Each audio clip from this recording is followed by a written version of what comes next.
relationship natin kay Lord. So, ang pag-usapan po natin ngayon, again, ito po ay go deeper, pero yung main topic po natin, the ingredients of a deeper relationship with God. At para madali nyo pong tandaan, ang ingredients po na ito ay 5 vowels. Alam niyo po ba yung 5 vowels? Ano po yung 5 vowels? Sabay-sabay. Wow, Tagalog. A, E, I, O, U sa Tagalog. Sa English, A, E, I, O, U. So, yun po yung 5 vowels. Ano po yung unang letter? A. A. So, yung A po natin, para mas lumalim yung relationship natin kay Lord, ay authenticity. Authenticity. So, yung mga pag-uusapan po natin na ito po yung practical. Pwede nyo po itong i-apply right here, right now, at even after po ng service. Kaya I suggest ito po inyong tandaan. Nakikita ko po marami pong nagno-notes. That's very good kasi for sure hindi nyo natanda yung mga diniscuss natin ng week 1, week 2, nung diniscuss last week. Pero kung may notes ka, may baon ka ba? Tanong mo sa katabi mo, may baon ka ba? Sabi mo sa kabila, bawal manghingi ha. So kanya-kanya po tayo ng baon. Authenticity. Bakit po mahalaga yung authenticity kay Lord? Kasi ang hinahanap niya po ay totoo. Alam niyo po ba, ngayon po yung generation po na kinabibilangan natin ngayon ay naghahanap ng authentic at hindi na yung peke. Halimbawa po sa panonood po natin ng Reels. Halimbawa po ay mayroon pong pinopromote na juice, ganyan. Yan, magpo-promote ng juice. So nagsiscroll ka. Pansinin niyo po, 2 Reels na napanood mo, alin dito yung tingin mong papanoorin mo. Yung unang Reel, ito po yung unang Reel. So paglabas sa feed mo, nauuhaw, may sound effects eh. Nauuhaw ka ba ngayong summer? Bumili ka na ng juice na ito. Or ito po yung second na reel na na-scroll mo. Guys, grabe itong nabili kong bagong discover ko to. Naglalakad lang ako kanina tapos nadaanan ko ang sarap ng juice na to. Tingin niyo po alin doon yung mas pipiliin mong panoorin? FF, ikaw. Ano, FF? Okay lang yan. Go. Yung pangalawa? Ano daw? Ayaw na tikman na niya. Pero nagganto si FF, nagtaas siya ng pangalawa. Sa inyo po, ano po yung papanoorin nyo doon or possibly mas magtatagal ka sa panonood? Yung pangalawa. Kasi yung una po, medyo formal siya na nauuhaw ka ba ngayong summer? Alam niyo po, ayon po sa survey, sa mga nagte-trending po na reels, hindi na po pinapanood ng mga tao yung masyadong formal at masyadong scripted. Ang gusto na daw po ng generation na ito ay yung mas authentic. Alam niyo po kung bakit? Yung authentic, yun yung totoo, yun yung totoong tao, yun yung totoong ikaw. At ayaw po natin yung peke. Meron po ba dito gusto mo yung peke? Ayaw. Ang gusto lamang natin sa peke, mas mura yun. Kaya yun po ang gusto natin. Pero kung pipili ka ng peke at tunay, mas gusto po natin ang tunay or authentic or genuine. Ngayon, alam niyo po sa relationship natin kay Lord, kung gusto mong lumalim sa Panginoon, kailangan mo ding magpakatotoo. Kailangan mo ding maging totoo sa Kanya. Bakit? Kasi ang hinahanap po ni Lord ay hindi pagpapanggap, kundi yung legit. Tingnan niyo po ang sabi ni Lord, Matthew 6 verse 5. Ito po yung paalala niya sa atin tuwing tayo po'y lumalapit sa Kanya. Matthew 6 verse 5, at kapag kayo ay nananalangin, huwag kayong maging tulad ng mga mapagkunwari. Sabi niya po natin, mapagkunwari. Sapagkat ibig nilang tumayo at manalangin sa mga sinagoga at sa mga panulukan ng mga lansangan upang makita sila ng tao. Katotohanang sinasabi ko sa inyo, tinanggap na nila ang kanilang gantimpala. So sabi ni Lord, bilang ikaw daw ay Kristiyano, kahit sa pananalangin, which is ang atin pong buhay, ayaw po ni Lord na ikaw ay mapagkunwari. Ibig sabihin, haharap ka kay Lord ng hindi totoo ang iyong sinasabi, ang iyong pakikipag-usap sa Kanya. Alam niyo po ba kung bakit madalas nahihirapan po tayo sa relationship natin kay Lord? Kasi ayaw mo pang sabihin sa Kanya lahat. Ano ang itinatago mo? Ano yung pilit mong pinagkakatakpan-takpan at ano yung pagpapanggap na ginagawa mo? Nalilimutan mo ba na alam ni Lord lahat? Kahit di mo yan sabihin sa Kanya, tingin mo, alam ba yan ni Lord? Alam niya. So, kung ikaw nagde-desire ka ng deeper relationship with God, tama na yung pagpapanggap. Ang sabi ni Lord, ayaw niya sa mapagkunwari. So, kung haharap tayo sa Kanya at pinipilit mong i-recite lamang yung iyong prayer, nararanasan niyo po ba yun? Na pagharap mo kay Lord, matik, yun na yung sinasabi mo. Hindi ko alam kung ano yung sayo, pero meron din akong version niya na sa akin na pag hindi ako aware, yun lang yung nire-recite ko din pag start ng prayer. And maisip ko, yun na naman yung sinasabi ko. Kasi ang nais po ni Lord sa atin, hindi po mapagkunwari, kundi mula po talaga sa ating puso. Sabihin mo sa Kanya lahat kasi alam niya. Alam niyo po, sa relationship, same thing. Kung kayo po ay 10 years, 20 years na mag-asawa at nagpapanggap pa kayo sa isa't isa, tingin niyo po ba mag-work yung relationship sa mga mag-asawa? Hindi. Yung pagpapanggap mag-work lang yon sa mga 1 week ninyo mag-asawa. Pero hindi lalalim yung relationship kapag walang authenticity, kapag hindi totoo. Alam niyo po yun yung naging struggle namin, hindi pa kami mag-asawa, actually boyfriend, girlfriend pa lang kami ng aking asawa, ay yun po yung isa sa mga una naming pinag-awayan. Kasi magkaiba po kami ng kinalakihang family. Yung family po nila ay mas showy and expressive when it comes to emotion. Yung sa amin po, medyo nonchalant and kayo na yung magsabi, mga kapamilya ko dyan. Nonchalant, hindi showy, hindi expressive sa words. So ako po, parang alam ko, bata pa lang ako, alam ko magpapamilya din ako paglaki ko. Pero hindi ko siya something na laging iniisip. Kabaligtaran po ng kay Madge, bata pa lang po siya. Isa na po yung sa pangarap niya pag tinanong niyo po siya, anong pangarap mo? Mag-asawa. Yan. At isa tupad. Yan. So may mga ganyan po siya, may mga ganyan po siya bilang, siguro normal po sa batang babae. Ganun ba yung mga batang babae? Hindi. Yan. So may mga ganun po siyang So, at the same time, hindi po ako mahilig manood ng movie nung hindi ko pa po kilala si Lord. Ganun din naman ngayon. Pero siya po, parang gusto niya po yung mga ganoong movie, like romantic movies. Normal po na buhay ng bata. Typical na bata. Ano sabi mo? Typical na bata na kabataan. So, nung naging kami na, ayan na, ako po itong nonchalant, hindi expressive. Naging boyfriend po ako, pero hindi po ako marunong magpaka-boyfriend. To the point na sinabihan niya ako, magpaturo ka kaya sa ibang maging boyfriend. Ganun na po yung away namin. Tapos, kasi yung kanya naman, ako yung nasa cold opposite, nasa extreme na coldness. Siya naman yung nasa extreme na gusto niya po yung sweet, yung expressive. Na wala po akong words, wala po akong expression, touch, or anything na para express yung love ko sa kanya during that time. Kaya kami po talaga ay nagkagulo. So during our relationship, yun po yung hinila sa amin ni Lord. Tinuruan ako ni Lord na mas maging expressive. Mga boys, hindi po excuse na ikaw ay lalaki at ganyan ang iyong kinalakihan para manatili ka dyan. Amen. Amen.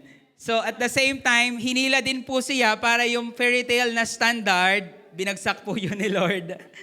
Kasi yun po yung tawag namin na mala fairy tale na standard sa isang lalaki. Binagsak din po yun ni Lord. Pinagtagpo po kami ng Panginoon sa gitna. Naalala ko po, yung sinasabi ko sa kanya nung time na tumatawa si Bel doon sa likod kasi naaalala niya yung mga yung siya po kasi naka-witness ng aming love story. Yan. So, naalala ko po nung nag-uusap po kami, sabi ko sa kanya ay ayaw ko kasi yung parang ayaw ko kasi yung sweet tayo tapos pabawas siya ng pabawas. Parang sabi ko sa kanya, mas gusto ko yung hindi tayo sweet ngayon pero unti-unting mag-grow hanggang sa maging totoo siya. Kaya sabi ko, pwede naman nating pikiin, pwede naman ako mag-give in sa sinasabi mo, like before kasi nung kami mag-boyfriend, para may mga pinag-uusapan kaming ganun. Na pwede ko naman yung gawin, kaya naman yan. Pero kung hindi siya totoo sa akin, mawawala din yan at mamamatay. Parang sabi ko, mas okay na yung ganito ngayon, tapos unti-unti nating aralin parehas, kesa yung pikiin natin, sobrang sweet natin, pero pag mag-asawa na tayo, halos magpatayan tayo. Kasi pineke lang. So, ang point po sa relationship, one thing I realize, hindi mag-work ang relationship kapag walang authenticity. Pag panggapan lang yung nangyayari, hindi magiging legit, hindi magiging malalim yung relationship. So it doesn't mean na magsistay na lang yan dyan, pero ang start po ng going deeper sa relationship natin kay Lord, hindi po ito love, courtship, and marriage na session. Ang pinag-uusapan po natin dito, I believe yung relationship po natin sa tao, marriage po ng mag-asawa, ito po yung reflection ng relationship na gusto ni Lord sa atin. No, kaya kung iniisip mo, ang hirap naman itong pangasawa ko, ang hirap naman itong mga kasama ko sa bahay, ang hirap naman itong mga kaibigan ko, parang lahat mahirap except ikaw. Ikaw yung pinakamadaling karelasyon. Yan. So, kung iniisip mo na nahihirapan ka sa relationship sa paligid mo, gusto kong sabihin sa'yo, yan po ay paghahanda sa'yo ni Lord at pagtuturo niya sa'yo para maging maayos ang relasyon mo sa Kanya. Kasi kung kailangan po natin yung authenticity sa relationship natin sa tao, lalo na po sa Panginoon. Hindi po mag-work kay Lord yung pagpapanggap. Kaya ang gusto po ni Lord, maging authentic tayo. Ang kailangan po tuwing lumalapit tayo kay Lord, maging mas totoo po tayo. Kasi mas totoo, mas malalim. Sino po dito gusto mo mas malalim na relationship kay Lord? Mas magpakatotoo ka pa. Kasi kapag hindi ka nagpapakatotoo, ang totoo po, sarili mo lang ang niloloko mo. Tingin mo ba maloloko mo si Lord? Hindi. So every time you come to God, tanungin mo, ano yung laman ng puso ko? Ano ba yung estado ko ngayon? Kasi kung haharap ka kay Lord at magpapakatino ka dahil nasa harap ako ng Panginoon, kailangan bitawan ko muna yung mga problema ko. Mamaya ko na lang ulit iisipin pag hindi na ako nagpe-pray. Minsan ganun po tayo. Sasantabi ko muna itong mga kasalanan na ito kasi harap ako sa Panginoon. Or tatago ko muna itong mga bagay ito, hindi muna ito kasi magpe-pray ako. Alam niyo pong tawag doon, religion. Nagiging religious ka lang na parang, ito ako sa labas, tapos pag nandito ako kay Lord, meron kang bagong sinusuot na damit. Kaya nga po ang sabi ng Panginoon, huwag kayong maging kagaya ng mga ipokrito, ng mga Pariseo, nahaharap sila sa mga tao, ipapakita nila, ganito yung suot nila, pero ang totoo sa loob, nabubulok na sila. Kaya gigil na gigil po yung mga Pariseo kay Jesus kasi anong sinabi mo, nabubulok na kami sa loob. Ganyan. Yung parang tinitrigger talaga sila ng Panginoon. Alam niyo po, ganun po yung nangyayari kapag hindi tayo nagpapakatotoo kay Lord. Ngayon, it doesn't mean manatili ka dyan sa kinaroroonan mo, pero maging totoo ka, humarap ka sa Panginoon just as you are. Kung hindi ka malakas ngayon, sabihin mo, Lord, nanghihina ako. Lord, napapagod ako. Lord, nagawa ko na naman itong mga bagay na ito. Lord, naisip ko na naman to. Lord, nasabi ko na naman to. Kasi hindi po mag-work sa Panginoon ang pagpapanggap. If you want a deeper relationship with God, be more authentic. Alam niyo po, ang aking desire sa church po na ito ay maging authentic po talaga yung bawat isa sa atin. Maging genuine yung relasyon natin sa Panginoon. Na hindi po tayo pupunta sa lugar na ito na nagpapanggap, kundi tayo po totoo sa harapan ng ating Diyos.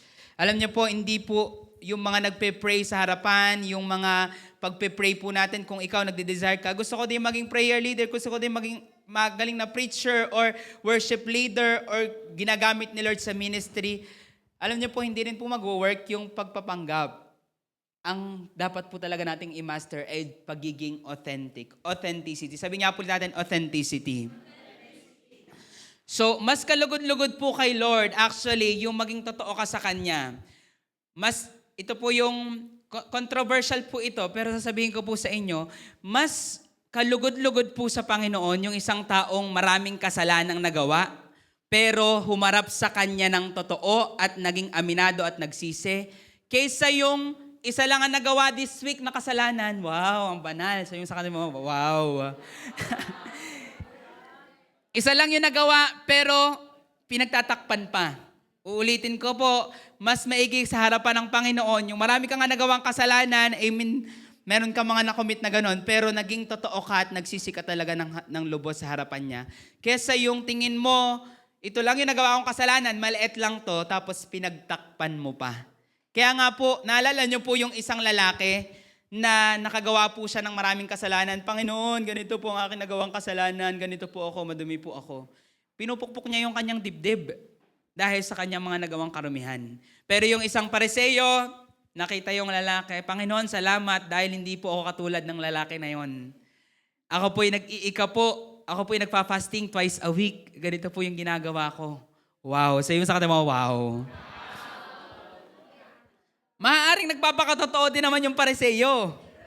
Pero hindi po talagang totoo kasi nga po, ang nakikita niya lang yung mga kabutihang nagawa niya at hindi yung mga dapat niyang pagsisihan. So part po ng authenticity ay totoo din pong pagsisisi at pagharap sa Panginoon na, Lord, nasaktan ko ang iyong kalooban, nasaktan kita, Panginoon.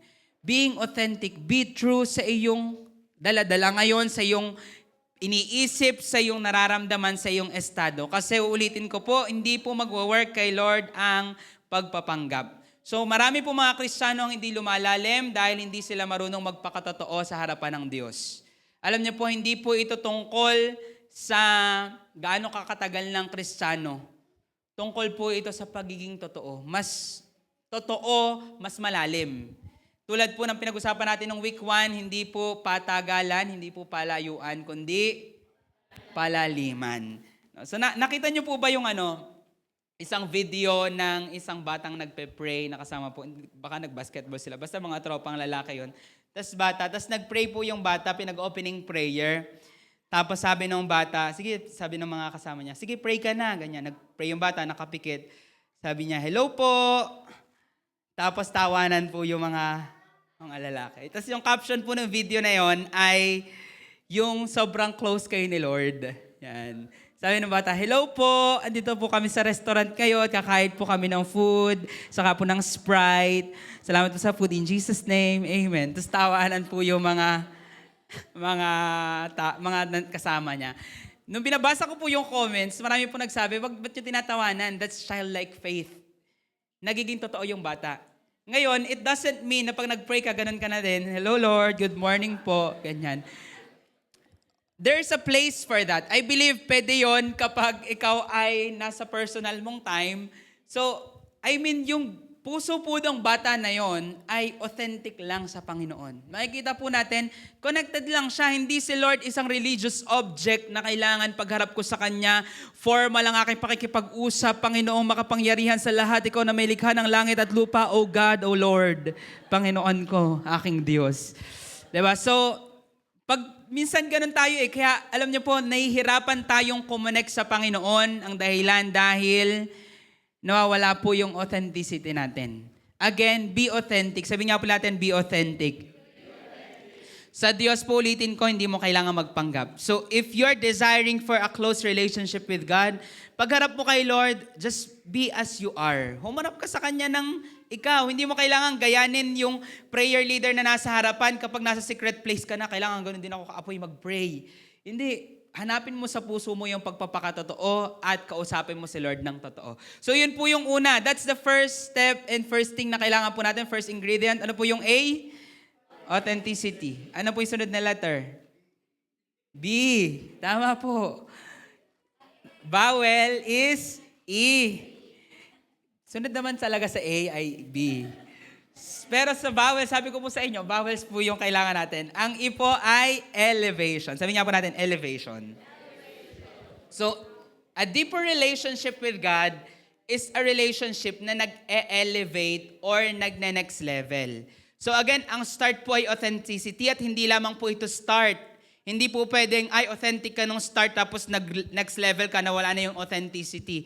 Hindi po natin pwedeng walain ang authenticity kasi kapag wala na po yung authenticity, magiging religious na po ulit yan. So, need po natin yung authenticity pero hindi po pwedeng magstay ka lang kung saan ka nag-start. Na nag-start ka mag-pray, natuto ka mag-pray, hello po, Lord. Tapos hindi ka na mag-next level or hindi mo na i-grow yung bagay na mayroon ka ngayon. So, ang deeper relationship with God po ay relationship na dapat i-next level. Nung si Daniel po ay nanalangin, nung pinagbawal po yung prayer, umakyat po siya sa upper room at doon po siya nag-pray, kaharap ang Jerusalem. Nung si Pedro po ay nag-pray, naalala nyo, nung nakakita po siya ng vision, nasaan po si Pedro noon? Nasa taas din, nasa second floor. Ang revival lab po nasaan? Second floor. Prophetic ba yun? Ang mga disciples po, nung sila ay napuspos ng Holy Spirit, nasaan po sila? Nasa upper room din po sila. Alam niyo po yung sinisignify nun? The upper room is a place kung saan naroroon po ang presensya ng Panginoon. Bakit? Kasi yun po ay greater heights. Ang Panginoon po ay nasa itaas. At sinisimbolize po ng itaas na doon po natin kinakatagpo ang Panginoon. Ngayon, ang point, ang kalooban po ni Lord, every time, amen, every time na tayo po ay lumalapit sa Kanya or sa atin pong relationship sa Kanya, ito po ay ating next level. Sabi mo sa katabi mo, next level mo yan. Alam niyo po yung significance na umaakyat po yung disciples. Si Jesus, nung nagpe-pray po siya, saan po siya nagpe-pray? Sa bundok. Sinisignify po noon na yung relationship po natin kay Lord, hindi pwedeng nanatili na nasa baba. Hindi pwedeng hanggang dyan lang. Tayo po, tinuturo po natin na maging kontento tayo sa buhay na ito. Desire po ba natin yun na maging kontento lang sa buhay po na ito?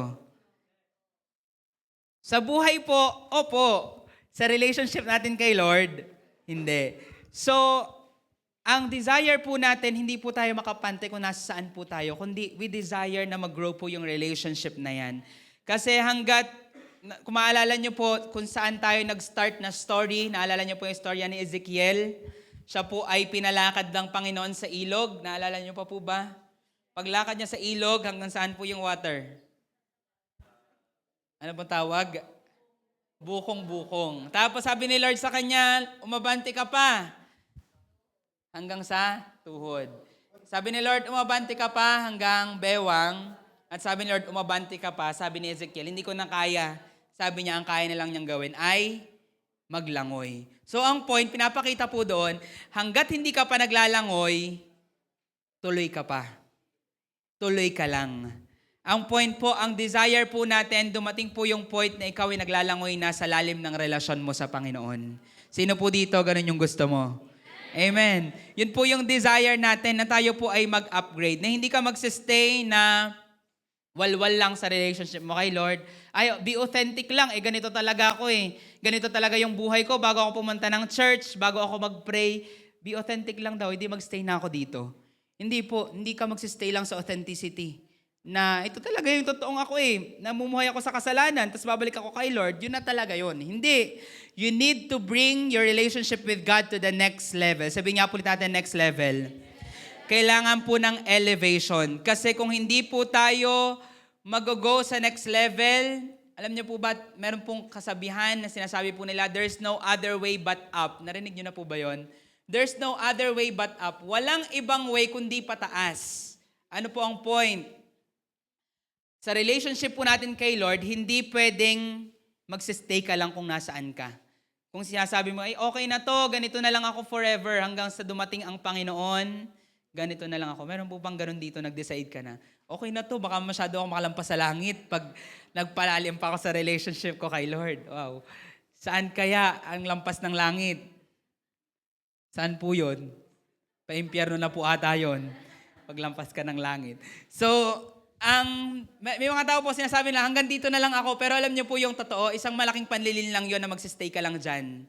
Kasi ang taong nagdesisyon na hanggang dito lang siya, ang kasunod po nun, pabulusok na, pababa na. Kasi sa relasyon po natin kay Lord, there's no other way but up. Paangat ng paangat. Kasi pag hindi mo pinili yung paangat, makikita mo yung sarili mo, nasa baba ka na. Kasi wala pong gitna sa relationship kay Lord. Ano po ang sabi ng Panginoon? Hindi ka pwedeng maglingkod ng sabay sa dalawang Diyos. Ibig sabihin, mamimili ka palagi. So if you don't choose na ikaw ay paangat, palalim sa relationship mo kay Lord, ikaw ay bubulusok, babagsak ka sa paglilingkod mo sa Panginoon. Kaya again, hindi pwedeng hanggang dyan na lang. Sabi mo sa katabi mo, hindi pwedeng hanggang dyan na lang. Kailangan po nating i-next level kasi kapag hindi ka nag-next level, dun po magsa-start, mamatay yung apoy, dun po mag-start, nasabi mo hanggang dito na lang ako, makikita mo, binabalikan mo na yung mga dati mong tinalikuran.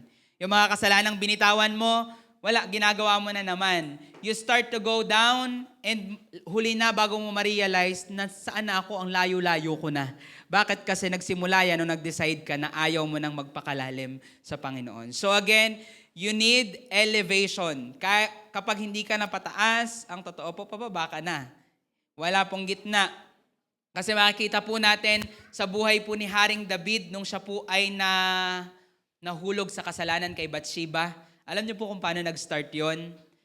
Lalaban po ang Israelita. Sabi po sa Sa 2 Samuel po yun, kung hindi ako nagkakamali. Oras po ng paglaban noon kasi spring po noon. Pag spring, oras po yun ang labanan. Ang sabi doon, si David pinili niyang hindi lumaban. Nagstay po siya sa comfort zone niya. Nung pinili niyang hindi lumaban, ano po nangyari sa kanya? Nahulog na siya sa kasalanan. Pinapakita po doon, kapag pinili mo, hanggang dito na lang ako, magugulat ka na lang. Lalaglag ka, babalik ka sa dati mong kasalanan, makikita mo na lang yung sarili mo, wasak ka na, ang layo-layo mo na sa Panginoon.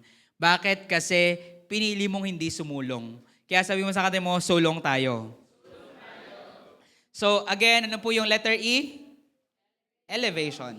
Ang pangatlo po natin, letter I, na need po natin for a deeper relationship with God, ay intentionality. Sabihin po natin, intentionality. Alam niyo po ang totoo, walang naging malalim ng aksidente. Yung tipong nagising na lang one day, parang iba yung feeling ko today. Wow. Grabe Lord, ang lalim-lalim ko na sa'yo. Meron bang ganun dito? Nagising ka na lang one day, parang, grabe Panginoon, sobrang lalim ko na. Ba't mo naman ako, grabe ka naman Lord talaga. Ba't mo naman ako dinala sa sobrang lalim na relasyon ko sa'yo? Grabe, nag-pray lang ako kagabi, ang lalim-lalim ko na today. Wala po, walang ganoon na nagising na lang, natisod ka bigla, natalakid, tas parang kita mo, lalim ko na sa relasyon ko sa Panginoon. Wala po. Lahat ng mga nakikita nyo pong lumalim at lumalalim sa relasyon sa Panginoon, sinadya po yan. Sabi mo sa kanila mo, sadyain mo. Kasi, alam nyo po, kahit po ang balon, nakakita na po ba kayo ng balon? Ang balon po ba pag iniwanang nakatiwangwang lumalalim? Hindi. Ano po nangyayari? Bumababaw kasi uulan, babagsak yung mga lupa, bato, malalagyan ng kung ano-ano, titubuan ng damo. Bumababaw po ang balon. Alam niyo po yung hukay lang na lumalalim? Alam niyo po kung ano? Tanong niyo po sa akin. Hukay sa kalsada. Yun lang po. Bakit po lumalalim yung hukay sa kalsada? Kasi nadadaanan palagi. Sabi mo sa kanila, buti pa yung kalsada. Buti pa yung kalsada, lumalalim. Ngayon, alam niyo po ang kalooban ni Lord sa atin, sadyain po natin yung pagpapalalim. Kasi kung hindi po natin sasadyain, wala pong mangyayari. Ang totoo po, pababaw po yan ang pababaw. Kung iisipin mo, ay tama na yan, kakapasting lamang namin last week. Okay na to, for the whole week, sapat na yon.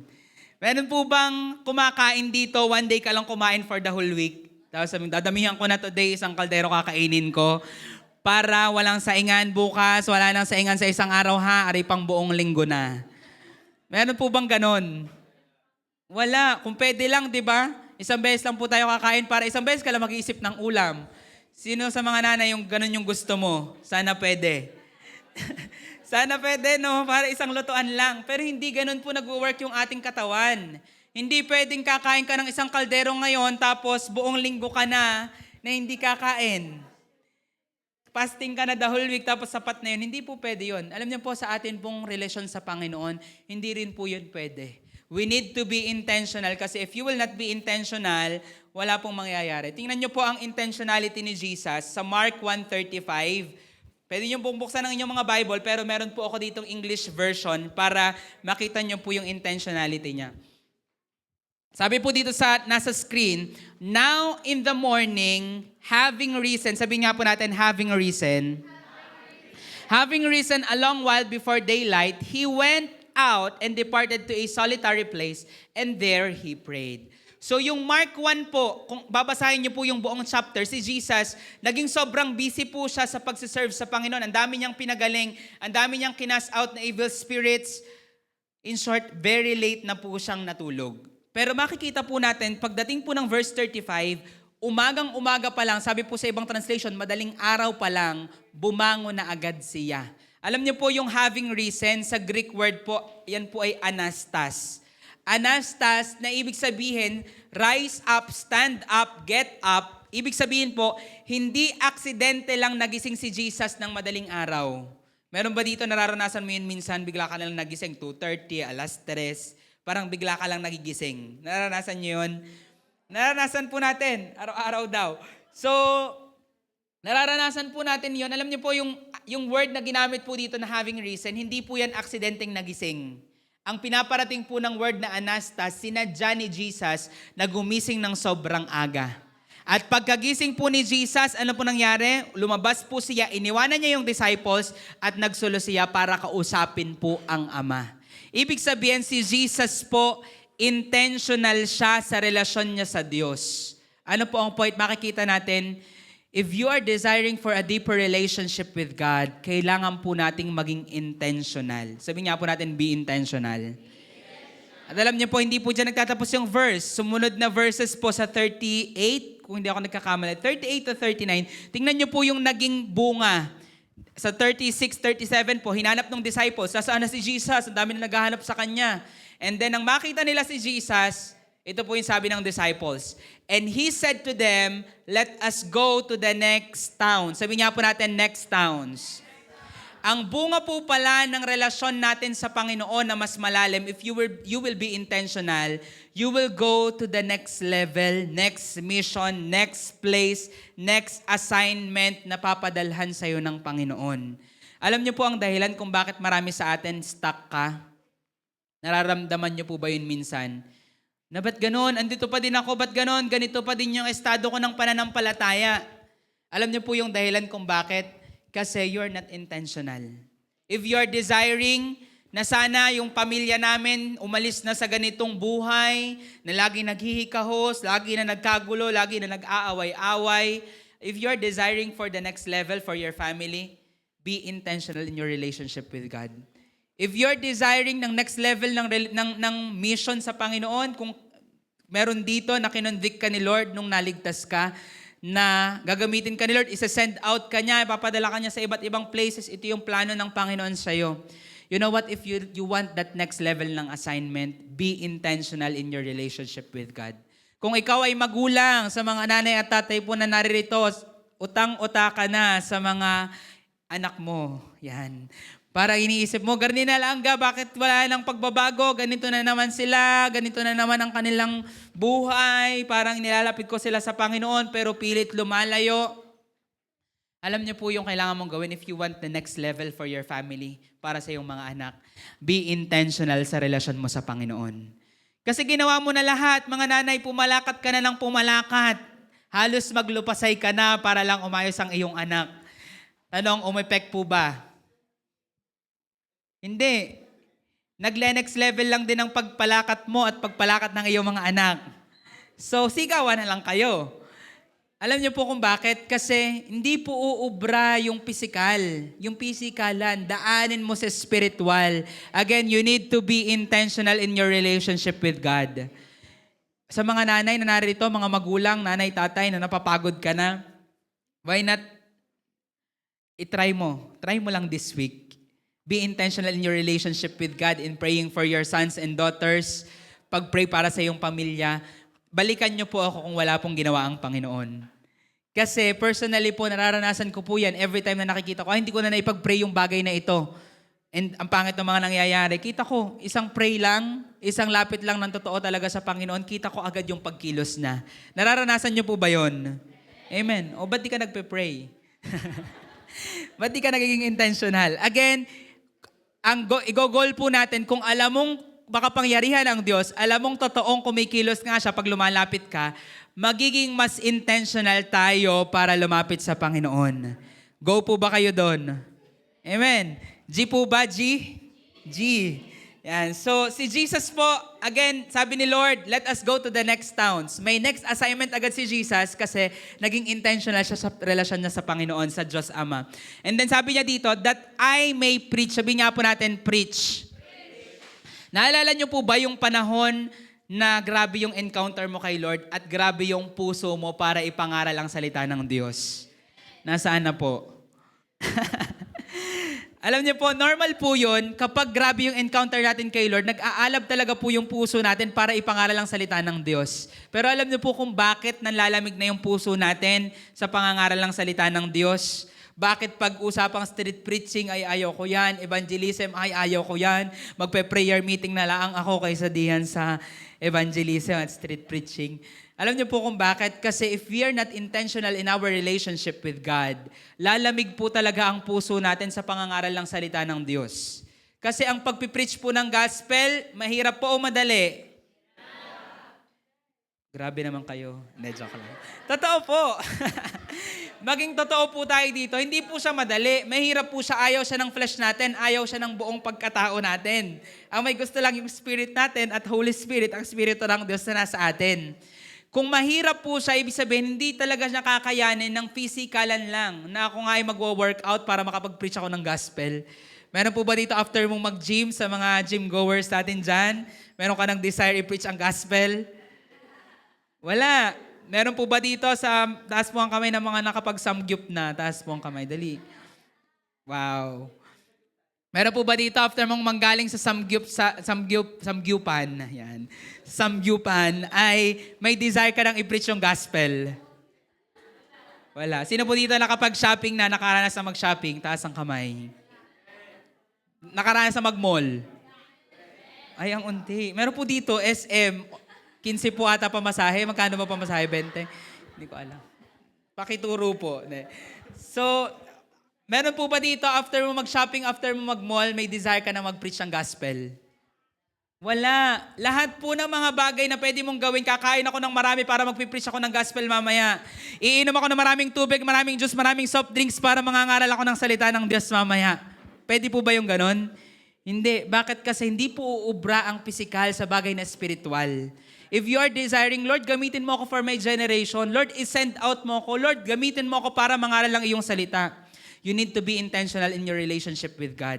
Kasi kung makikita po natin kay Jesus, kaya grabe yung apoy niya para mangaral ng salita ng Diyos ay dahil intentional siya. Again, sabihin po natin, be intentional. And sabi niya po dito, because for this purpose, I have come forth. Ibig sabihin, kapag tayo intentional sa relationship natin kay Lord, na-fulfill po yung purpose kung bakit ka nilikha ng Diyos. Alam niyo po ba na lahat ng bagay sa mundong ito ay may purpose? Isa sa katawan po natin na dinidiscover pa ng science kung anong purpose ay yung atin pong appendix. Sabi nila, ano ba yung appendix? Dati ba yung kadugsong ng ating organ? Ba't parang wala yung purpose? Pero tinutuloy pa po yung study kung ano po ang purpose ito sa buhay natin. Alam niyo po ba kahit po lamok, bacteria, meron pong purpose? Ikaw kaya, alam mo ba yung purpose mo? Kung hindi mo alam, buti pa yung lamok.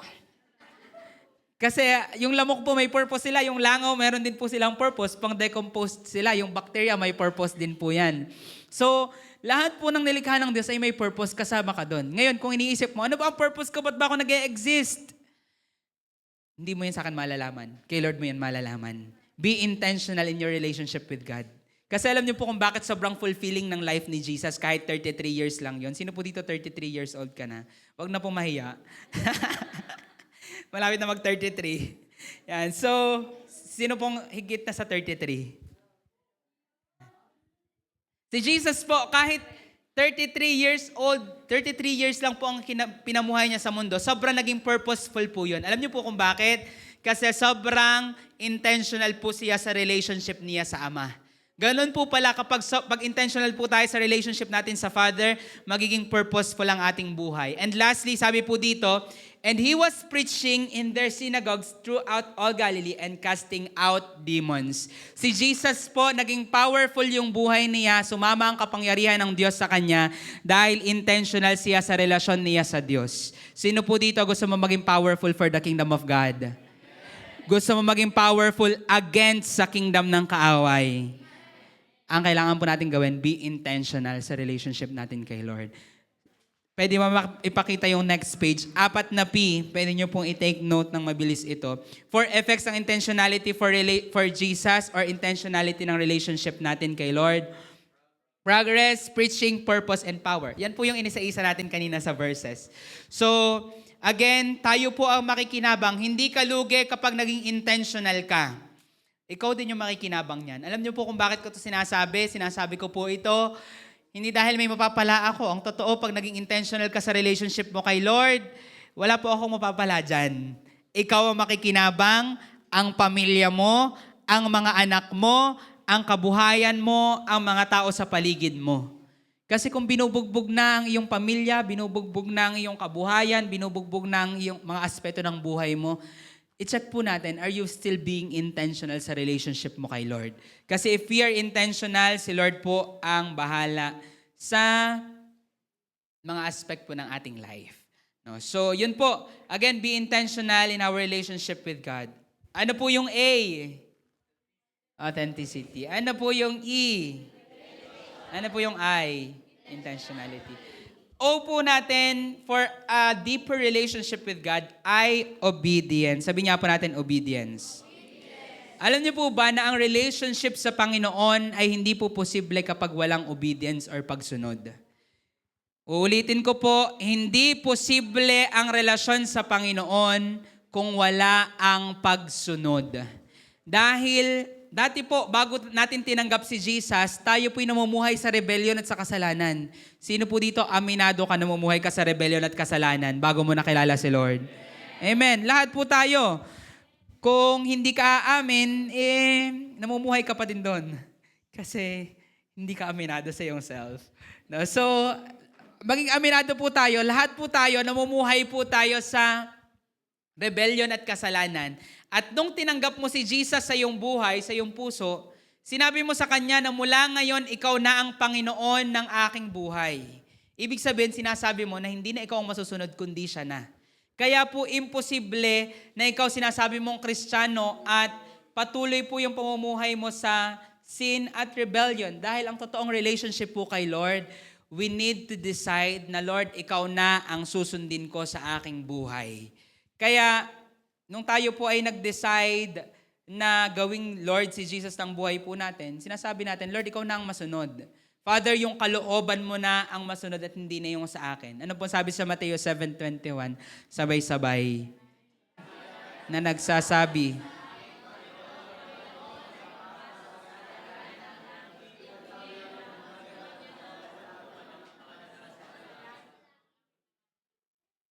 nagiki-echo lang yung iba. So, ang sabi po doon, hindi lahat na nagsasabi sa akin, Panginoon, Panginoon, kundi ang gumaganap. Ibig sabihin, big deal pala sa Panginoon yung pagganap ng kalooban daw po nino ng Ama. So, nung tayo po ay nakipagrelasyon sa Ama, ang assignment na po natin habang tayo'y humihinga ay alamin ang kanyang kalooban. At hindi lang alamin, kundi ganapin ang kanyang kalooban. Kaya sabi po ng Panginoon, sabi po ni John, sa account po ni John, ang mga taong sinasabing Panginoon nila si Jesus pero hindi sumusunod sa Kanya, nililin lang ang kanilang sarili. Kasi kung sinasabi mong tagasunod ka ni Jesus at hindi ka sumusunod, hindi na po yung tagasunod.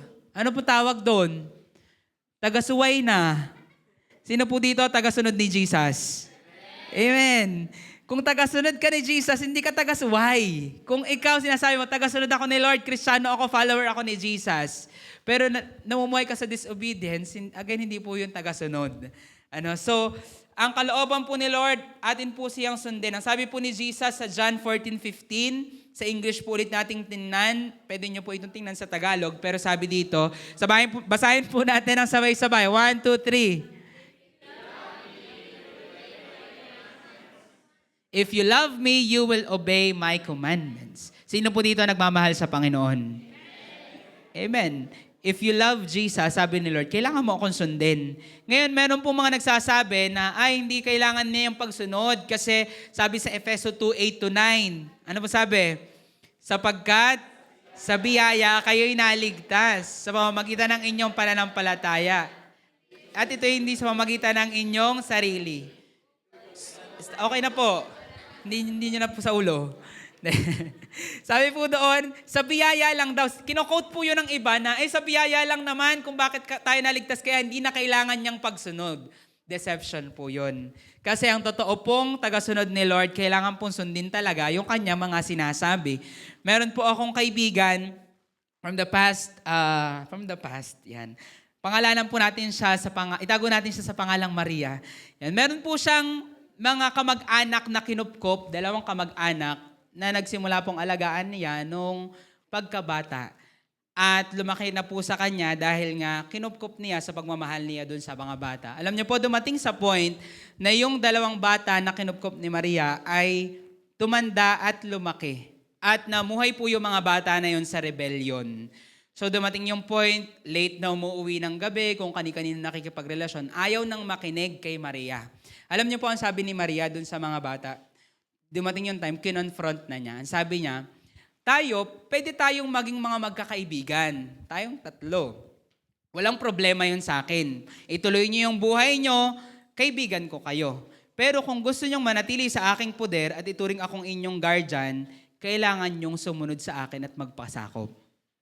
Alam niyo po, doon ko po na-realize na imposible po palang maging magulang ang isang magulang. Maging magulang mo yung isang magulang kung patuloy mong sinusuway at never mong sinunod. Kasi if you are desiring na maging magulang ang isang magulang, kailangan mo magpasakop. Meron po ba ditong magulang na never kang sinunod ng iyong anak at baka may mag-amen? Nag-worry po ako talaga sa pagtatanong. Hindi po kayo totoong magulang niyan. Kasi ang totoo pong anak ay sumusunod sa kanyang magulang. Kahit hindi man 100%, at least 50%. Yes, sabi ng mga anak, lusot kami, 50%, pasok. Kung wala pong pagsunod na ginawa ang iyong anak sa inyo, hindi po totoo na kayo po'y tinuturing niyang magulang. Kasi ang mga anak po ay sumusunod sa kanilang magulang. Kaya nga po yung mga magulang aburidong-aburido po sa mga anak na hindi sumusunod. Kasi anong sense ng relationship na ito? Na parang hindi mo naman ako kinikilalang magulang mo. No? So when we are in rebellion, ganun po yung nangyayari. Sira po talaga yung relationship. Sino po dito gusto mong maging ama ang Diyos Ama ng Panginoong Jesus? Amen. Ang sabi po ng Bible, John 1:12, ano ba sabi? Ang lahat ng tumanggap sa Kanya na sumasampalataya sa Kanyang pangalan ay Kanyang pinagkalooban sila na maging mga anak ng Diyos. Sino po gustong maging anak ng Diyos? Amen. Alam niyo po yung hinihingi ng Diyos? Pagsunod. Kasi nung tayo po'y hindi pa anak ng Diyos, kaaway ka pa ng Diyos, namumuhay ka sa rebellion at kasalanan. Sumusuway ka. Lahat ng gusto ni Lord, ayaw ko yan. Meron po bang ganun dito dati? Amen. Basta tungkol kay Lord, ayaw ko yan. Yung mga ayaw ni Lord, yun ang gusto natin. Ano po tawag doon? Rebellion, kasalanan. Pero nung nag-decide ka na sumunod sa Panginoon, nagde-decide ka nang magpasakop sa Kanya at tawagin siyang Father, tawagin siyang Ama, nagde-desisyon ka na yung bagay na ayaw ng Diyos, ayaw ko na yon at ang gugustuhin ko ay yung mga gusto ng Diyos. Ang tawag na po doon, obedience at submission sa Panginoon. Kaya nga po ang sabi ng Panginoon sa Luke 6:46, bakit ninyo ako tinatawag na Panginoon, Panginoon, ngunit ayaw naman ninyong sundin ang aking sinasabi? Sabi ni Lord, why do you call me Lord, Lord, and you do not do what I say? Huwag ka na lang mag-Lord, Lord, hindi mo naman ako sinusunod. Kasi ang totoo pong meaning ng Lord, Panginoon, siya ang masusunod sa ating buhay. At pag si Jesus ang nasunod sa ating buhay, ibig sabihin, nasusunod ang kalooban ng Ama kasi iisa po ang kalooban ni Jesus at ng Ama. So ang point po, ang kailangan po natin, if you're desiring that deeper relationship with God, gusto mong lumalim ang relasyon mo sa Panginoon, kailangan po ng ano po yung O? Obedience. Obedience. If without obedience, there's no deeper relationship with God. Impossible po ang deeper relationship with God without your obedience. So let's obey more. Kung ikaw namumuhay ka na sa obedience, ipagpatuloy mo yan. Sabi mo sa katayo mo na namumuhay sa obedience, ipagpatuloy mo yan. Mas sumunod pa po tayo kasi the more tayong sumunod kay Lord, the more po na tayo ilalalim sa relationship natin sa Kanya. Last na po, ano po yung last letter? U. Ang last po natin ay unceasingness. Unceasingness. Ibig sabihin po ng unceasingness, pag sinabi po nating cease, ibig sabihin tapos. Unceasingness, ibig sabihin, hindi po natatapos. Or characteristic po ito ng isang bagay na hindi natatapos. If you're desiring for a deeper relationship with God, kailangan po natin yung unceasingness or kailangan po na hindi po ito putol-putol at hindi po ito natatapos. Sa halip, it grows daily. Ano pong ibig sabihin? Ibig sabihin po, parte po si Lord ng bawat oras natin, bawat araw. Hindi lang pang Sunday si Lord. Alam niyo po may mga Kristiyano ginagawang damit si Lord. Alam niyo po bakit damit? Sinusuot lang pag Sunday. Ay, magcha-church ako. Christian ako ngayon. Pero pag wala na sa church, wala na, hindi na Kristiyano. Alam niyo po, putol-putol yung relationship pag ganun. Or, iniisip mo, magpe-pray ako kasi magpipreach ako ngayon. Saka ka lang magpe-pray pag magpipreach ka.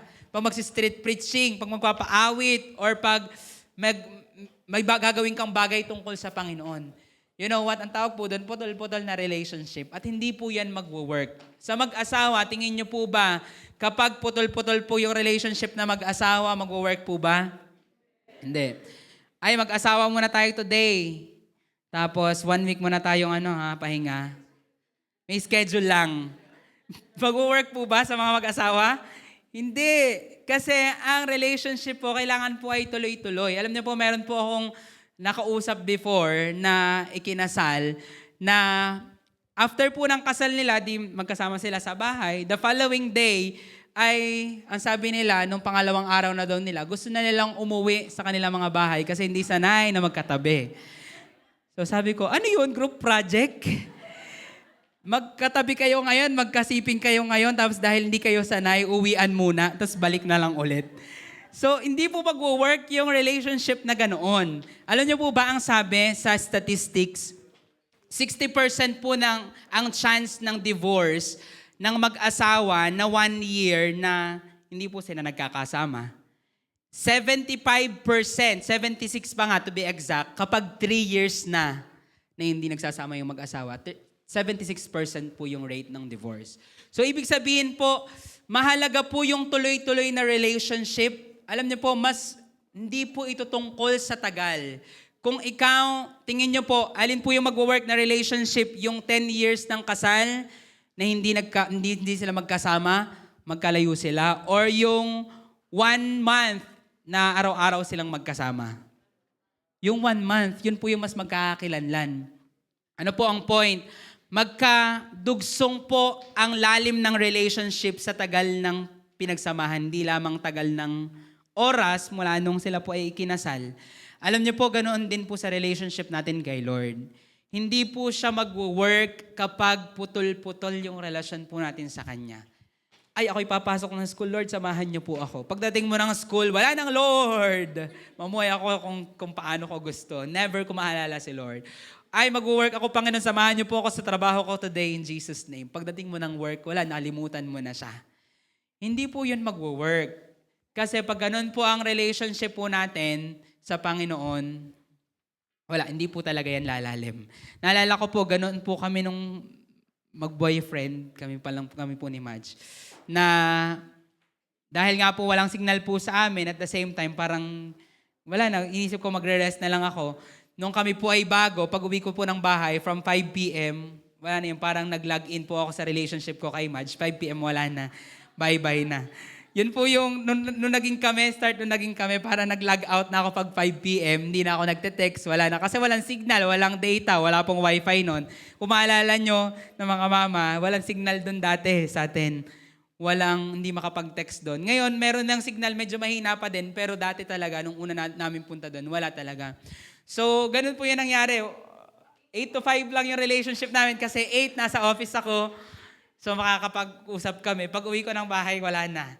So, ganun po yung nangyari. Kaya, wala, puro kaguluhan po kami nun, puro pag-aaway. Kasi nga po, walang nangyari na maayos na communication na tuloy-tuloy. Alam niyo po, if you're desiring for a deeper relationship with God, kailangan po yung without ceasing na connection natin kay Lord. Nagsasaing ka, kinakausap mo ang Panginoon, nagsasaing ta sinahalo. Naglalaba ka, kinakausap mo si Lord. Naglilinis ka, kinakausap mo ang Panginoon. Alam mo yun, every time nagdadrive ka, kinakausap mo si Lord. You know what? If you're desiring for a relationship with God na malalim, isama mo si Lord sa lahat ng aspeto ng buhay mo. At sisiguraduhin ko po sa'yo, hindi ka bibiguin ng Panginoon, mag-show up siya kapag sinama mo siya sa lahat ng aspect ng life mo. Personally, nakikita ko po yun kahit nga po, napatotoo ko po sa inyo last time, yung paghanap ng parking sa City Hall na napakasikip. Nito lang last time na pumunta po kami ng SM kasi may aasikasuhin po kami. Ganun na naman, sobrang siksika, nasa second floor, imposible kang makahanap talaga dun sa second floor ng parking. Kasi mostly po doon, nasa fourth floor na ng ganong oras, peak hours po kasi yon. Alam niyo, kinakausap ko lang po sila, Lord, subok na kita dito. kaya mo magbigay ng parking dito sa second floor, Lord, yung gusto ko, bigyan niyo po ako ng parking dito para hindi na ako aakyat sa taas. Pagpunta ko po, pag-ikot ko ay wala pa. Tapos pagpunta ko po doon sa may pinto, may nakita akong lumalabas. So parang sosolusyonan ko na yung prayer ko. Gagawa ko ng paraan para may answered prayer ako ngayon. Sinundan ko ng paglalakad po yung bagong labas. Tapos pagdating ko po doon, pagsakay nila ng sasakyan, dito sa katapat may umalis. Doon po ako nag-park. Alam niyo, during that time, parang na-realize ko, grabe pinapakita ng Panginoon, hindi mo kailangang akong tulungan sa panalangin mo. Minsan ganun po tayo para magpe-pray, Lord, pingin ng parking. Tapos nakita mo, ay gagawin ko ng paraan to, aabangan ko itong aalis na to. Pero pinakita ng Panginoon, may ibang lumabas at doon po ako nakapag-park para ipakita na hindi ikaw ang may dahilan kung bakit nakakita ka ng parking, kundi ako kasi humingi ka eh. Alam niyo po si Lord, whether yan ay sinaing, laba, sakayan ng jeep, nung ako po yung estudyante, subok na subok ko po yun. Walang magsasaing kasi ako lang yun naiwan sa bahay. Lord, first time ko ulit magsaing, tulungan niyo ako dito mahilaw at masunog. Ang inaalala ko lang yung tinuro ng mama na ilang guhit dito. Tapos tama pa kaya to? Maliit pa yung kamay ko dati. Lord, tulungan niyo po ako. Grade 2, tinuruan ako ng mama magsaing. So, iniisip ko po noon, tulungan niyo po ako. Subok, gumagana. Iisip ko, late na akong nagising ng pagpasok sa school. Lord, bigyan niyo po ako, hindi po ako mali, bigyan niyo po agad ako ng jeep paglabas ko ng kanto. Nagana po talaga. Naranasan niyo po ba yun? Minsan nakapasabi ka lang, nagana nga. Diba? Naglaba, tapos iniisip mo kulimlim, maluluom yung nilaban ko. Lord, wag niyo po muna yung paulanin. Mamaya na lang pag natuyo na yung aking labahin. Gumagana po talaga. Name it, hindi ko po alam kung saan mo iniiwan si Lord. Pag sasakay ka na ng jeep, iwan na ang Panginoon. Hanggang dyan ka lang, Lord. Sabi ko, samahan mo ako hanggang makasakay ako. Bye-bye. Ganun po tayo eh. Pag si Lord hanggang bahay lang, hanggang doon lang bago ka pumasok ng trabaho, bago ka makipag-transact sa iyong business. Pero pagdating mo sa pupuntahan mo, parang iniwan mo ang Panginoon. Kaya pag uwi mo ng bahay, ay salamat Lord. Grabe yun nangyari today. Iniwan mo na, kukwentuhan mo na si Lord sa nangyari buong araw kasi iniwan mo talaga siya sa bahay. Pero kung kakwentuhan mo siya buong maghapon, walang putol ang relasyon mo sa Kanya, sigurado po ako yung lalalim ka talaga sa Panginoon. Sino po dito gusto mong magpalalim pa kay Lord? Amen. So kailangan po nating tuloy-tuloyin. Huwag mong kalimutan si Lord every second. Kaya nga po, ang sabi po ni Apostol Pablo, 1 Thessalonians 5:7, pray without ceasing. Sabi nga po natin, pray without ceasing. Hindi yun na po talaga yung verse na yun. So may panibago ka ng memory verse. Pray without ceasing. Kasi iniisip ko po nung una ko itong nabasa, pray without ceasing, posible gayon? Walang tapos sa prayer? Posible po yun kasi tinutukoy po ni Apostol Pablo ay pananalangin na tuloy-tuloy at walang putol yung connection mo sa Panginoon. So if you're desiring a relationship with God na malalim, kailangan po natin ng unceasingness. Review po tayo. Ano po yung A? Authenticity. Ano po yung sunod na letter? E, elevation. Kala ko B eh. Belevation. Ano po yung E? Elevation. Ano po yung next? Intentionality. O, obedient. Next? U. Unceasingness. Unceasingness. So, madali po yung kabisaduhin if you are desiring, makita mo rin yung sarili mo one day, gusto kong lumalim talaga sa Panginoon. Alalahanin mo yung lemang yan, balik-balikan mo kasi yan po yung hinahanap ng Panginoon. Maging totoo po tayo, sadyain natin, hindi pwedeng mag-antay ka na katulad ni Juan Tamad na bumaba ang guava para ikaw ay makakain. Kung gusto mo lumalim ang relasyon mo sa Panginoon, sadyain mo. O is A-E-I. I, intentionality. O, obedience. Elevation pala yung next. Elevation in next level. And then, O, obedience, you need to obey God. And last, unceasing. Makipagrelasyon po talaga tayo sa Panginoon ng walang patid at walang putol. Tayo pong lahat ay magsitayo. So, sa oras po na ito, same thing po na atin pong hihingin sa Panginoon. Let us really ask the Lord. The Lord, I wanna be more intentional after nito. Sino po dito decided ka maging mas intentional after po nito? Maging mas totoo, mas authentic kay Lord. Meron pong isa. Thank you, Jesus. Sino pong decided na maging mas totoo kay Lord after po nito? Amen. I-next level yung relationship kay Lord. Elevation. Amen. Sinong mas decided na sundin si Lord? At makipagrelasyon kay Lord ng walang putol? Amen. I believe if you're desiring that, tanda si Lord na ibigay yan. And He's just waiting for your desire to ask the Lord ng bagay po na ito. No, so si Lord, ang desire po niya ay magpakalalim po tayo. You know what, pinag-usapan po natin ito ng over 1 month dahil gusto po ni Lord na magpalalim po talaga tayo this year. And if that is your desire, mas gusto yun ni Lord kasi gustong-gusto ka niya. Gustong-gusto ka niya at mas gusto niya yung mas malapit pa kayo sa isa't isa. Father, that is our desire today. We desire to be closer to you, aming Diyos, aming Ama. Thank you for your love. Thank you for your mercy. Dahil yung bawat isa amin na narito na broken, na rebellious, namumuhay sa kasalanan, kami po inyong inibig, kinaawaan. Lord, hindi po kami karapat-dapat sa pagmamahal na ito. Pero Lord, salamat po dahil kami po tinatawag ninyo para makasama ninyo ng pangwalang hanggan. And sa oras po na ito, kami po humihingi ng tawad sa lahat ng panahon na kami po ay tumatakbo sa inyo, nagmamatigas. Lord, namumuhay sa kasalanan. God, we decide to surrender it to you. Come on, just start to talk to the Lord. Kung may mga bagay na nagpapalayo sa iyo sa Panginoon, nagiging dahilan, bakit ka nagiging disobedient sa Kanya, this is the day na tayo magpakatotoo sa Kanya. Let us just be authentic sa harapan ng Panginoon. Hindi mo kailangan magpanggap. Just be real sa harapan ng Diyos. Lord, we thank you, God. Right now, God, we repent of all those times. Kami po humihingi ng tawad sa panahon na hindi po namin kayo inaalala. Mga panahon na kinakalimutan po namin kayo at kami po ay naglalangoy sa kamunduhan, pilit hinihila ng kaaway at nagpapahila naman kami, Panginoon, sa Kanya pong mga taktika, mga temptation, mga kasinungalingan. Lord, we repent of all those times, God. And we admit, Panginoon, wala kaming kayang ipagmalaki. Hindi po kami para magmalinis sa inyong harapan.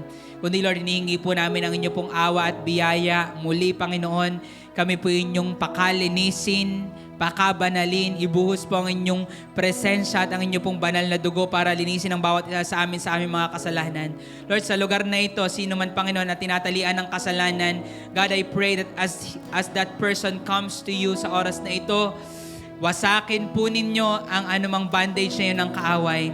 Lord, as that person is repenting with all his or her heart, hayaan na putulin at wasakin niyo po ang tanikala ng kaaway. God, we choose to go deeper to you. We choose to behold you. We choose to worship you, God. We choose to serve you. We decide, Panginoon, na sa araw na ito kami po'y magpakalalim sa inyo. God, we wanna be real. We wanna be authentic. We wanna be intentional. We wanna elevate our relationship with you. We wanna obey whatever you say. We want an unceasing relationship with you. And Lord, at this moment, we wanna behold your beauty. We wanna behold your glory. We ask, Jesus, will you just show up muli sa umagang ito? Hayaang patuloy niyo pong ispark ang aming mga puso na kayo ipakamahalin at mag-decide po talaga kami na talikuran ng mundo. Lord, ayaw lamang namin makita kung gaano kasama ang mundo. Mas gusto naming makita ngayong oras na ito, Panginoon, ang inyong kagandahan. Nang sa ganun, Lord, buong puso, isip at kaluluwa, kami po'y makapag-decide na magpakalalim sa relasyon namin sa inyo. Come on, church, this is the time. Let us desire na, Lord, ipakita mong muli ang iyong sarili sa akin. Do you desire that encounter kay Lord muli ngayong umaga? If you are desiring that, ask the Lord. Hingin mo sa Kanya, Panginoon, gusto ulit kitang makita. Gusto kong makita ang iyong kagandahan. Lord, gusto kong maranasan muli ang inyong yakap, ang inyong presensya.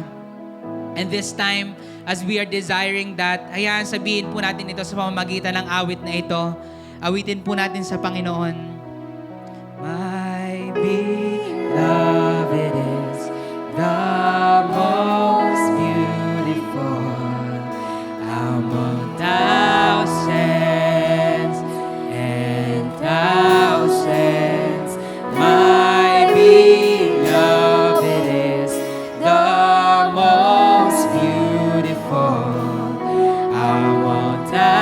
thousands. And come on, masdan mo ang kagandahan ng Panginoon.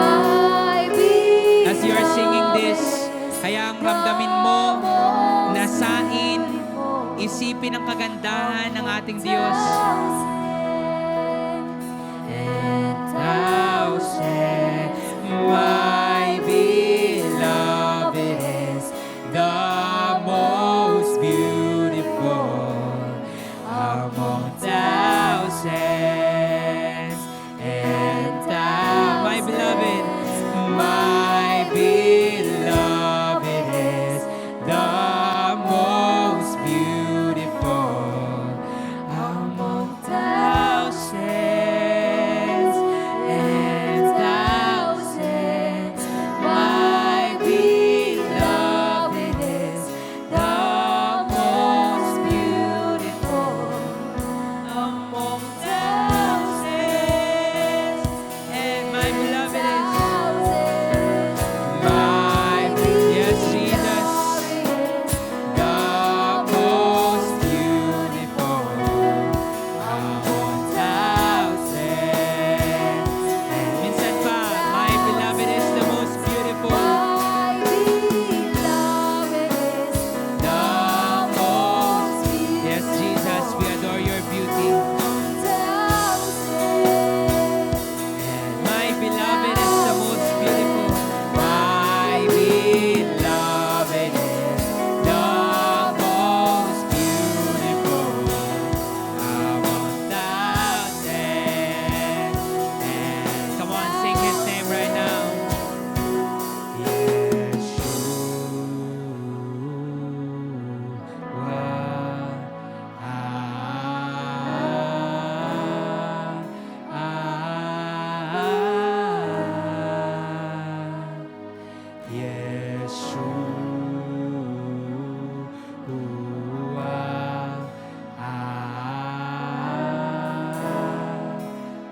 Come on. Habang inaawit mo ang kanyang pangalan, Yeshua, damhin mo ang kanyang pag-ibig. Damhin mo ang kanyang pagmamahal, ang kanyang yakap.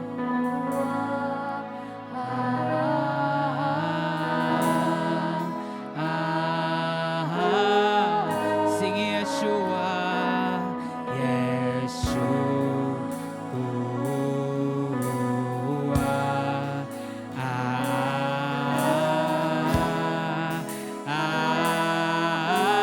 sing Yeshua,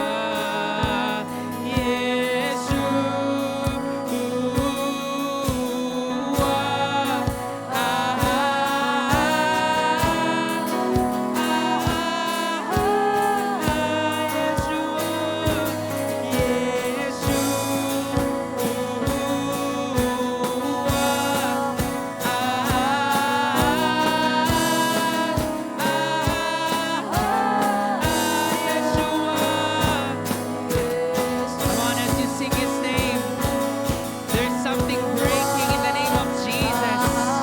Hearts are healing in Jesus' name.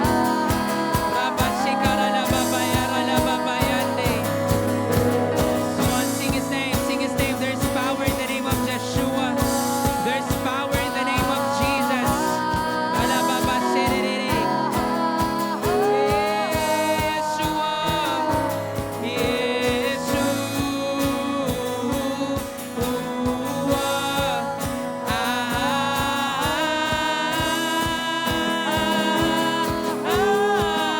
Come on, hearts are healing.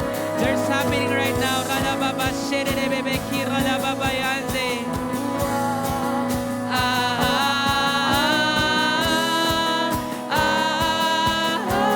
Some of you, niyayakap kang muli ng Panginoon.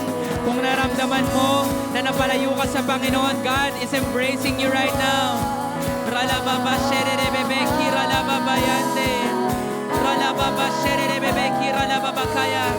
Some of you, chains of sins are breaking.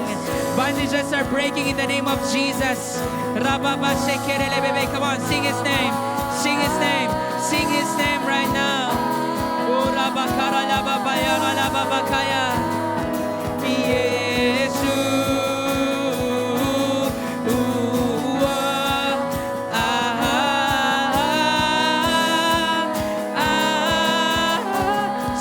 God is restoring your family. There's restoration in some of your families in the name of Jesus. Rababakaralabaya, ralababakaya. Sing His name, sing His name.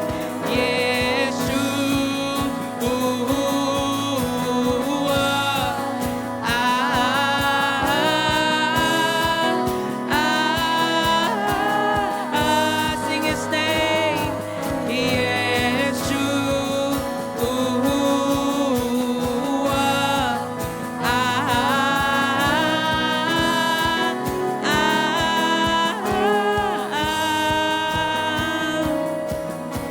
Church, hindi aksidente na sinabi sa Bible na ang pangalan ng Panginoong Jesus ay higit sa lahat ng pangalan. Ang sabi ng Panginoon, ibinigay sa Kanya ang pangalan na higit sa anumang pangalan. You might have come here na dala-dala mo ang pangalan ng problema sa iyong pamilya. Pwede bang isipin mo ngayon, anong pangalan ng problemang yan? Pag-aaway-away, pagkakagulo? Anong pangalan yan? Pagkukulang ba yan? You might have come here na dala-dala mo ang pagkakagulo sa pagitan mo at ng iyong anak, hindi kayo magkaunawaan. Sa pagitan mo at ng iyong magulang, sa pagitan mo at ng iyong asawa. Hindi ko alam kung anong pangalan yan, pero sa oras na ito, hayaan mong mapangalanan yan sa iyong isipan. Pangalan ba yan ng karamdaman na dala-dala mo, pagkaramdaman ng iyong kamag-anak, karamdaman na iyong iniinda? Pagkukulang ba yan sa iyong negosyo? Pangalan ba yan ng relasyon mo ngayon sa Panginoon? Na pwede mong pangalanan na malayo ako ngayon sa Panginoon. Hindi ko alam kung anong pangalan ng pinagdadaanan mo at dala-dala mo sa oras na ito. Pero ang sabi ng salita ng Diyos, ang pangalang Jesus ay higit sa pangalan ng bagay na yan na iyong daladala. Higit sa pangalan ng anumang karamdaman, higit sa pangalan ng anumang bandage, higit sa pangalan ng anumang problema sa iyong pamilya, sa iyong isipan, sa iyong kabuhayan. Kaya sa oras na ito, simulan mong awitin ang pangalan na higit sa anumang pangalan at simulan mong tingnan kung paano kikilos ang Diyos sa bagay na yan na iyong daladala. There's power in the name of Jesus. Come on, sing His name, sing His name. Yeshua.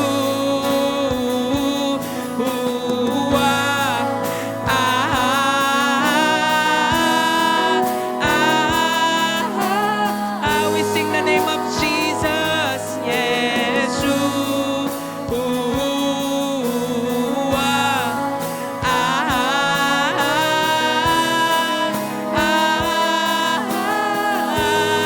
Sing His name.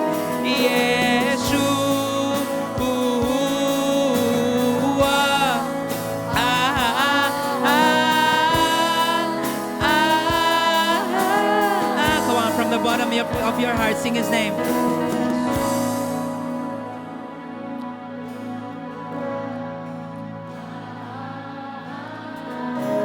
Yes, Lord, hear your people. We are singing your name, God, above every disease, above every situation. We are singing your name, Lord, above every situation in our families, God, upon everything in our mind, in our hearts.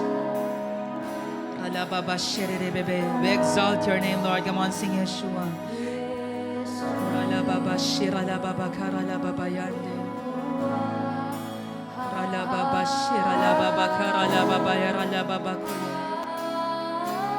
One more time, sing Yeshua. Every voice.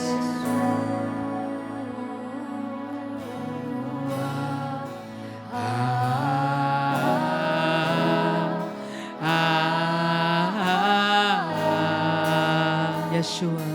Yeshua. Yes, Lord, we believe there's power in your name. And we choose to connect with you, God, today.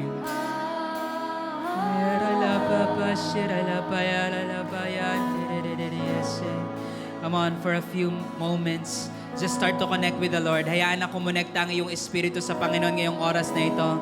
Allow your spirit to connect with Him right now. Come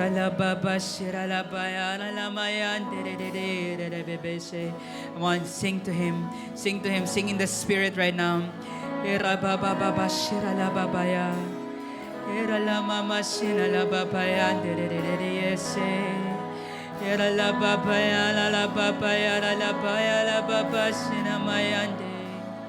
Ralabasiralapaya, lalapaya.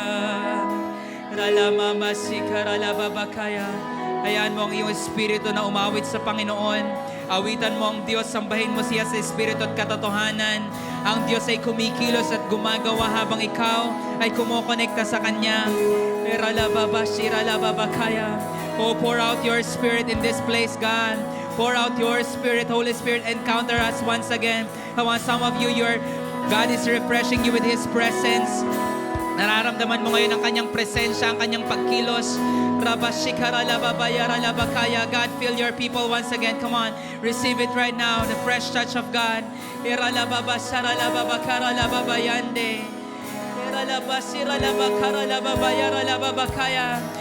fire. There's fire right now. Come on, fire. Fire right now.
Thank you, Jesus. Thank you, Jesus.